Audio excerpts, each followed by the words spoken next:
We're here with Libby Emmons, Editor-In-Chief of the Post, Millenial, and Human Events, which is both amazing outlets. Tell me a little bit about what you're working on right now. What am I working on right now? I do a lot of work and research into transgender ideology and the practices of the whole transing children thing. I've been doing a lot of work on that. That's something that is always taking up my energy and attention. I'm also interested in transhumanism. I'm interested in culture, the culture wars. I've been sort of fascinated by this new move of Disney's with Peter Pan, making a lot of changes there.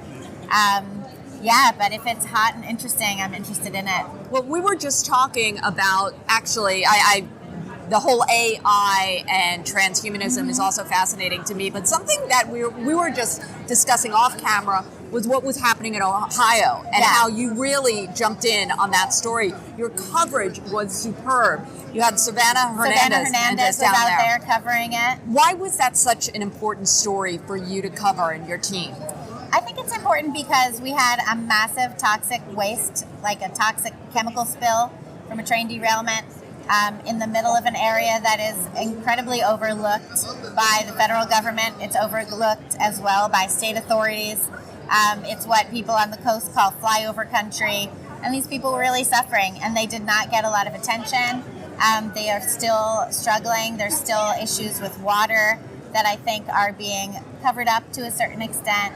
You have the transportation secretary whose most acclaimed achievement is being gay. Somehow this is qualification, going out there way afterwards. I mean, he only scheduled to go out there after Donald Trump decided to go out there, and Trump went out there and with McDonald's and waters and all kinds of things, and really was able to speak to the people a lot better than Pete Buttigieg was.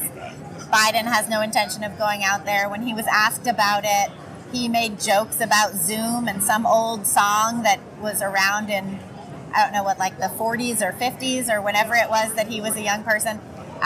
So I think it almost was something of a metaphor for how people are overlooked in this country if they don't adhere to, the given narrative, or they're not part of the elite structure. So, yeah, I was really so happy when Savannah said she wanted to go out there and cover it. She's an incredible reporter. She did a great job, and she was able to track down Pete Buttigieg when he showed up. And she sure was. And what did she say? Yeah, well, she was really just trying to hold him to account, and that's something that needs to be done. The entire administration needs to be held to account. So I think that it's good that the reporters went out there and did that. And in your position as editor of this publication, I mean, you've been in the news business. I've been in the news business for several years. How would you describe what has happened to mainstream media? Well, I think that it's sort of interesting what happened. I think mainstream media got completely destroyed by hating Donald Trump. We watched it happen. So Donald Trump was elected. Everybody freaked out. I lived in Brooklyn, and people were walking down the street crying, that Donald Trump had won the presidency. And then immediately upon his taking office, and maybe even a little before, there was this movement from the left where people just said, resist. And I remember looking at that because at the time I was certainly not a Donald Trump fan. I had voted for Donald Trump. And I'm looking at everyone saying resist, and I started thinking, resist what? Like, what do we want to resist? And as Trump rolled out his policies, if you are not an open-minded person, you were just going to hate everything he did. And the mainstream media, the New York Times and the Washington Post made it their distinct business to push back against everything he did. They didn't look at the policies on an individual basis. They simply said, this man is someone we don't like, and we are going to push back against everything he does. So he wasn't really given a fair chance. Part of that, I think, is the elitism of these outlets. They looked at Trump, they look at all the gold in his house. They look at he's very flashy, and they didn't like that. They thought it was, maybe they thought it was sort of some kind of barbarism. I'm not entirely sure, but they hated it.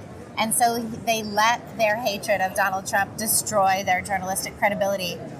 And, they're still doing it. It was interesting recently, the New York Times did stand behind some reporters who had been writing about transgender issues from a slightly more objective perspective, and the trans activists freaked out. They got a lot of Hollywood celebrities in to sign on and say that the Times' relatively objective reporting had been incredibly biased. And of course, I don't think it was incredibly biased at all. So I was pleased to see the New York Times standing up for their writers. But I think Donald Trump broke the media. It's broken, and I don't know how to put it back together again. I really don't, and I think that there are a lot of reporters out there who do want to report independently, but they are within structures where the message is... And it's interesting, too, because these big outlets, the Times, Washington Post, CNN, all of these areas, they have amazing amounts of resources. They have people in bureaus all over the world. And so we need these outlets to be as fair and objective as possible. When reporters are being biased, we need them to tell us, and we need them to use their resources to tell us what's going on in the rest of the world, and we need to be able to trust that reporting. Independent and small journalists, they do good work, they have open minds, they're critical thinkers. They don't have the kind of depth and breadth of resources that the New York Times does. I mean, or NPR, they have people in outlet bureaus all over the world.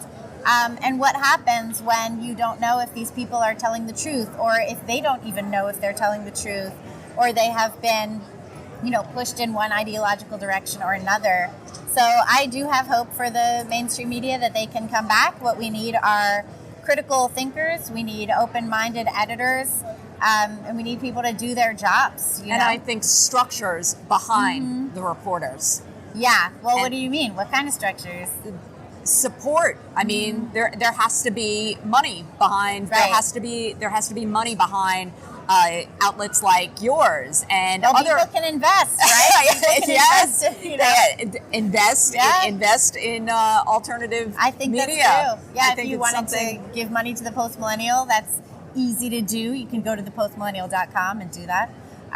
We accept donations as well, and we work really hard to be. I would not say that we are objective, though. I would say that we are a center-right publication, and we are clear about that from the outset.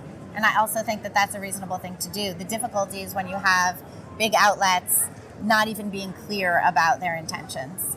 Because the ad they dollars. Pretend that they're unbiased. And they don't even tell you that they have a political perspective. Well, it's been a fascinating conversation, and I really appreciate the work that you're doing. Well, thanks so much. Thanks so much, Libby Emmons. Thank you so much. Thanks. Thank Have a good you. one.